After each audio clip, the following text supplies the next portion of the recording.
Hello नमस्कार, मी प्रतिभा तुम्हा सर्वांचं आपल्या यूट्यूब चॅनलमध्ये खूप खूप मनापासून स्वागत करते। तर मैत्रिणींनो, आज आपण हे बघा, हे ब्लाउज आहे आणि या ब्लाउजवर आपल्याला कटिंग करायची आहे। तर त्या अगोदर ब्लाउजची माप कशी घ्यायचं हे मी या व्हिडिओमध्ये दाखवणार आहे। तर इथे बघू शकता हा ब्लाउज आहे। तर माप आपल्याला अगोदर सुरुवातीला लिहून घ्यायची आहे। तर त्यासाठी आपल्याला काय करायचं आहे, एक वही पेन नॉर्मल आपण दरवेळेला आपण जे ब्लाउजचे माप घेतो ते जे वहीमध्ये लिहून ठेवतो ते वही जरी घेतली तरी चालतं, किंवा तुम्ही एका कागदावरती जरी अगोदर माप काढली तर तुम्हाला कटिंग करायला जे आहे तर ते सोपं जातं। तर त्यासाठी एखादं वही पेन किंवा कागद असं घेतलं तरी चालतं। तर ते घ्यायचं आहे। तर मी अगोदर तुम्हाला या व्हिडिओमध्ये माप कशी घ्यायची किंवा जुन्या ब्लाउजवरून माप कशी घ्यायची हे दाखवणार आहे। तर चला तर मग सुरुवात करूया। इथे बघू शकता मी कागद वगैरे घेतलेला आहे। तर सुरुवातीला बघा आपण माप लिहून घ्यायची आहेत। तर इथे पहिल्यांदा पूर्ण उंची येणार आहे आपल्याला, पूर्ण उंची घ्यायची आहे आपल्याला जुन्या ब्लाउजची। त्याच्यानंतर जुन्या ब्लाउजची छातीचं माप घ्यायचं आहे, छातीचा चौथा भाग काढायचा आहे। त्याच्यानंतर शोल्डर घ्यायचा आहे, संपूर्ण शोल्डर आपल्याला। नंतर मुंडा उंची लिहून घ्यायचा आहे, कमरेचं माप घ्यायचं आहे। त्याच्यानंतर मागचा गळा, मागच्या गळ्याचं सुद्धा आपल्याला माप घ्यावंच लागणार आहे, पुढचा गळा। त्याच्यानंतर बाहीची उंची, दंडघेर, कटोरी आणि मुंड्याची गोलाई, एवढे जरी माप आपल्याला सुरुवातीला जर झाले जुन्या ब्लाउजचे तर त्याच्यावरून माप कशी काढायची तर हे बघायचे आहेत आपल्याला। तर सुरुवात आपल्याला इथूनच असते की माप अगोदर लिहून घ्यायची सगळी, की आपल्याला हे माहिती असायला हवं की जुना ब्लाउज जरी कस्टमरचा आला तर किंवा आपण सुरुवात जरी करणार असलो आपण कटिंग स्टिचिंगला तरी हे आपल्याला अगोदर ही माप जी आहेत तर ती लिहून घ्यावी लागतात। कारण काय होतं, पटकन आपल्याला माप घ्यायला बरं पडतं। तर सुरुवातीला आपण हे असं लिहून ठेवलं म्हणजे बरं पडतं। तर इथे मी अगोदर लिहून घेतलेलं आहे सगळं। नवीन आहे तोपर्यंत हे लिहून घ्यावं लागतं, जुनं झाल्यानंतर आपल्याला सवय झाल्यानंतर आपण नाही लिहिलं तरी चालतं, लगेच लक्षात राहतं आपल्या। तर इथे बघू शकता माप मी लिहून घेतलेली आहेत। त्याच्यानंतर आता इथे बघा ब्लाउज जो आहे तर तो उलटा करून ठेवलेला आहे आणि त्याच्यानंतर इथं मी संपूर्ण ब्लाउजची शोल्डरपासून खालीपर्यंत उंची घेतलेली आहे। तर इथं उंची या ब्लाउजची आहे 13, मला 1 इंचानं वाढवायची आहे। तर इथं उंची मी घेतली 14।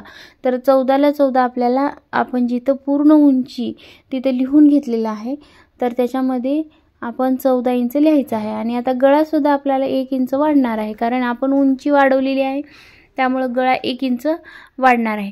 तर आता आपण काय करायचं आहे, फक्त आपण जेवढं आपलं ब्लाउजची उंची आहे तयार उंची ठेवायची आहे तेवढंच लिहायचं आहे। तर मी इथं 14 लिहिणार आहे। तर आता ही इथं माप दिसत नाहीत तर त्यासाठी मी साईडला छोट्या ह्याच्यामध्ये मी दिलेली आहेत माप, म्हणजे वहीचंच ते मी जे माप काढलेले आहेत तेच माप स्क्रीनशॉट मी इकडे साईडला देणार आहे। तर त्याच्यानंतर बघा आता ब्लाउज मी सुलट करून घेतलेला आहे, म्हणजे पुढच्या बाजूने घेतलेला आहे। तर हुकाच्या बाजूने आपल्याला मोजून घ्यायचं आहे। हुकाच्या बाजूने आपण तिथं टेप ठेवून आपण शिलाईपर्यंत घेतलं तर 9 इंच होते। तर 9चे 4 भाग करायचे म्हणजे 36 इंच होतं, 9 चौक 36। तर 9 असं लिहून घ्यायचं आहे। पुढं आपल्याला वाढवायचेत कसे माप हे पण मी पुढं सांगणार आहे। तर छाती आहे इथं 8 इंच भरलेली आहे छाती, 8 चौक 32 म्हणजे कमरेचं संपूर्ण गोलाई आहे 32 इंच। त्याच्यानंतर आता इथं आपण पुढच्या गळ्याचं माप घेतोय, तर पुढचा गळा आहे इथं 5.5 इंच। तर एकदम सावकाश सांगण्याचा प्रयत्न करते कारण लवकर तुम्हाला समजून यावं म्हणून। तर आता इथं 5.5 इंच पुढचा गळा आपण लिहून घेतलेला आहे। त्याच्यानंतर आता आपल्याला इथे घ्यायचं आहे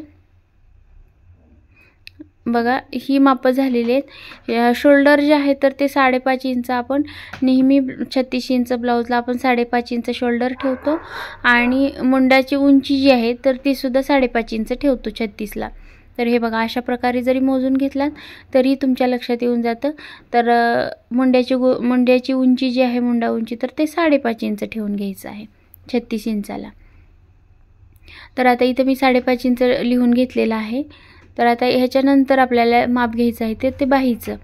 तर इथे बघू शकता बाहीची उंची जी आहे तर आता इथे येते बाहीची उंची 7.25 म्हणजे 7 आणि 2 रेषा। तर आता इथं काय करायचं आहे, शोल्डर मोजून घेते मी, शोल्डर पट्टी, बाहीची उंची घेतली आणि शोल्डर पट्टी मोजून घेते। तर शोल्डर पट्टी आलेली आहे 2.25, 2.25 मध्ये आपण बघू शकता 2.25 मध्ये आपल्याला शोल्डर पट्टी ठेवायची आहे 2.5 ठेवली तर बाहीची उंची होते 7 इंच। तर बाहीची उंची मी इथे लिहून घेतलेली आहे 7 इंच। त्याच्यानंतर आता इथं दंड गोलाई घ्यायची आहे। तर उजव्या बाजूची दंड गोलाई आपण घेणार आहोत। तर नेहमी उजवी बाजू जी असते म्हणजे उजवा हात जो असतो तो मोठा असतो। तर उजव्या बाजूचं दंड गोलाई घेतल्याच्या नंतर 6 आलेला आहे आणि डाव्या बाजूची घेतली तर 5.25 आलेला आहे। तर त्याच्यानंतर कटोरी बघा 5.5 आलेली आहे। तर 5.5 कटोरी ऑलरेडी 36 ला आपण 5.5च घेत असतो। त्याच्यानंतर इथं मुंड्याची गोलाई 8 इंच आलेली आहे। तर इथं मुंडा गोलाई इथं लिहून घेते मी आणि मुंड्याची गोलाई 8 इंच आणि कटोरी जी आहे तर ती इथं जुन्या ब्लाऊजची 5.5 आलेली आहे आणि आपण जरी ब्लाऊज नसेल तरी आपण अंदाजे ज्या वेळेला माप टाकतो तर 5.5 इंचच घेत असतो आपण 36 इंचाच्या ब्लाऊजसाठी। तर हे बघू शकता अशा प्रकारे आपली सगळी जी माप आहेत तर ती आता घेतलेली आहेत। तर या ब्लाऊजचं आपलं काम झालेलं आहे। त्याच्यानंतर आता आपण ही माप जी घेतलेली आहेत त्याच्यावरून आपल्याला माप पुढची कशी वाढवायची किंवा आता आपल्याला कटिंग करण्यासाठी कशी वाढवायची तर ते सांगते। इथं बघू शकता तुम्ही पूर्ण उंची घेतलेली आहे 14, त्यामध्ये आपण 1 मिळवलेला आहे। त्याच्यानंतर 15 इंच झालेली आहे। शिलाईसाठी 1 इंच आपण वाढवलेला आहे। त्याच्यानंतर इथं बघू शकता छातीचं माप आहे। तर छातीचा चौथा भाग आलेला आहे 9 इंच। तर 9 मध्ये आपण इथं 1.5 मिळवलेला आहे। तर 1.5 मिळवलेला आहे तर तुम्ही नवीन असाल तर 2 सुद्धा मिळवू शकता। त्याच्यानंतर शोल्डर 5.5 इंचच ठेवतो आपण। मुंडा उंची जी आहे तर ती 36 ला 5.5 इंच। कंबर आहे तर ती 8 इंच आहे, त्याच्यामध्ये आपण 1.5 इंच मिळवलेली आहे, 9.5 झाली। मागचा गळा 9.5, पुढचा गळा 5.5। त्याच्यानंतर बाहीची उंची घेतलेली आहे 7 इंच आणि साधा ब्लाऊज असेल तर 1.5 इंच वाढवायची आहे आणि अस्तरचा असेल तर अर्धा इंच वाढवायची आहे आपली।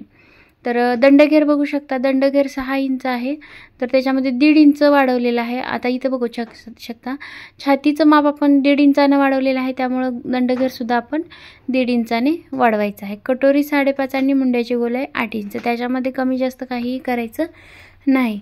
तर बघू शकता मैत्रिणींनो अशा प्रकारे आपण ब्लाऊजची जी माप आहेत तर ती घेतलेली आहेत। तर याच्यामध्ये तुम्हाला काही जरी समजलं नसेल तर तसं तुम्ही कमेंटमध्ये सांगू शकता। तरी आता हे माप घेऊन आपण पेपरवरती पुढच्या व्हिडिओमध्ये कटिंग करणार आहोत। तर त्यासाठी तुम्हाला आपल्या चॅनलला सबस्क्राईब करायचं आहे। चॅनलला सबस्क्राईब केल्यामुळे काय होईल, आपण जो आता याच्यानंतरचा पेपर कटिंगचा व्हिडिओ बनवणार आहोत तर त्याचं व्हिडिओची लिंक लगेचच तुम्हाला नोटिफिकेशन येऊन जाईल। आणि या अगोदर सुद्धा बरेच असे पेपर कटिंग आपण व्हिडिओ अपलोड केलेले आहेत, तर ते जर पाहिले नसतील तर पाहून घ्या। आणि हा व्हिडिओ थोडा जरी हेल्पफुल वाटला असेल, आवडला असेल तर व्हिडिओला लाईक करा, जास्तीत जास्त शेअर करा। चला तर मग भेटूया पुढच्या व्हिडिओमध्ये। धन्यवाद।